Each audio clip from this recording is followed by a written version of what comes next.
পাকিস্তানের top famous একজন singer, তার নাম হচ্ছে আতিফ আসলাম। ভিন দেশি গায়ক এসে আমাদের দেশে গান গায়, আর আমাদের দেশে কিছু চরিত্রহীন নিকৃষ্ট জাতির মেয়েরা বেপর্দায় গিয়ে কনসার্টে এমন ভাবে নিজের দেহ অঙ্গ প্রত্যঙ্গকে শো করে নাচ করে বেড়ায়, হাজার হাজার যুবকের চোখ ঈমান চরিত্র সব নষ্ট হয়ে যায়।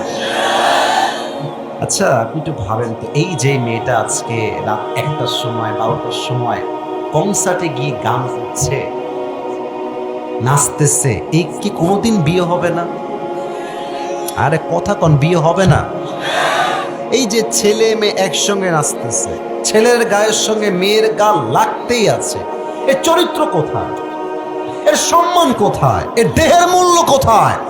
আজকালকার মেয়েদের কাছে তার দেহ এবং সতীত্ব এতটা সস্তা হয়ে গেছে, মনে হয় চায়ের দামের মতো সতীত্ব বিক্রি হয়ে যাচ্ছে যুবক ভাইয়ার আজকে।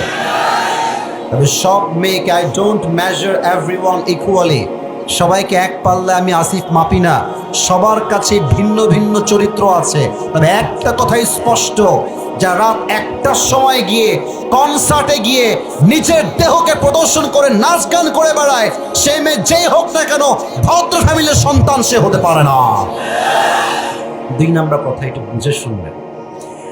গান শুনলে যাদের মজা লাগে একটু বুঝে শুনবেন, গান যাদের মজা লাগে তাদের এই কলবটা অসুস্থ। আচ্ছা, এখন আমরা আছি যেই সালে, এই সালটার নাম কত সাল? 2000। আমার সাথে কথা কম ভাই, কথা কইলে আমার ভালো লাগে, বলেন সবাই কত সাল? আচ্ছা, আমি আপনাকে নিয়ে গেলাম আরো 100 বছর আগে, 1924 সাল। তখন কি ডাক্তার ছিল? মেডিকেল ছিল? হসপিটাল ছিল? ক্লিনিক ছিল? তখন ছিল ওঝা। ওঝার কাছে কেউ যদি এসে বলতো যে স্যার আমাকে সাপে কেটেছে, ওঝা মরিচ আর লবণ বাটতেন, বেটে একটা প্লেটে রাখতেন আর বলতেন তোমার জিহবাটা বের করো। জিহবা বের করলে তার জিহবায় লবণ দেওয়া হতো, মরিচ দেওয়া হতো, আর বলা হতো ম্যান হাউ ইট টেস্ট, স্বাদ কেমন বলো।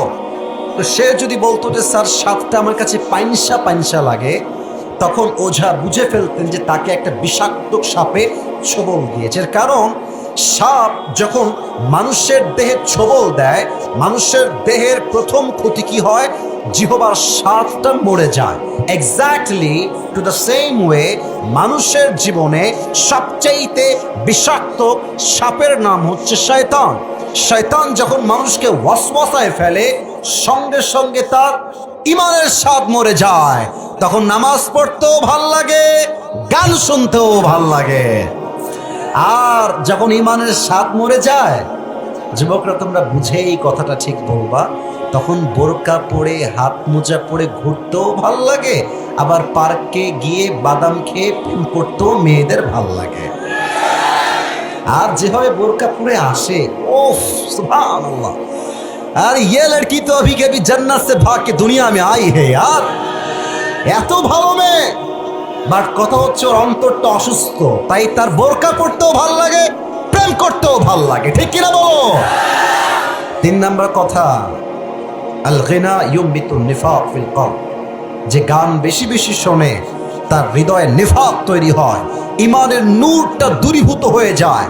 গান শুনতে শুনতে, মদ খেতে খেতে, জেনা করতে করতে, সুদ খেতে খেতে একটা লেভেল মানুষের এমন হয়ে যায়, তখন গুনাহ যে আমি করছি এই অনুভূতিটাই হারিয়ে যায় টাঙ্গাইলের ভাইরা, ঠিক কিনা বলে? আল্লাহ আমাদের এই জাতিকে, এই দেশকে হেফাজত করুক। আমরা সকলেই দিল খুলে পড়ছি আমিন।